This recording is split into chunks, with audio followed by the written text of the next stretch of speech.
I am the Tofu Golem. Please enjoy the video. You begin by preparing your accounts and tools.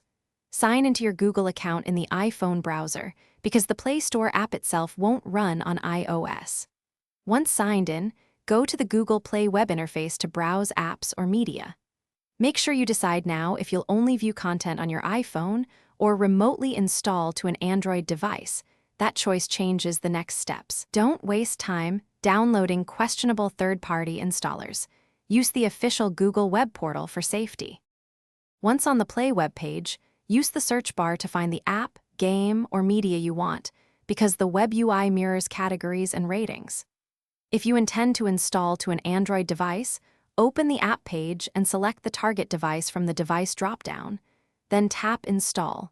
Google queues the install for that device.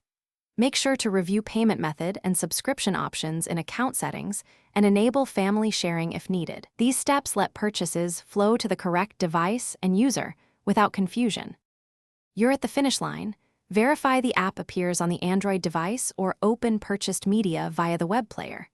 If an install did not start, make sure the target device is online and linked to the same Google account.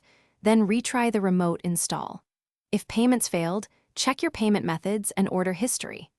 One key troubleshooting tip: sign out of Google on your iPhone browser, clear the browser cache or cookies, then sign back in. This resolves most session and sync errors quickly. Thanks for watching. Consider subscribing if we helped you today.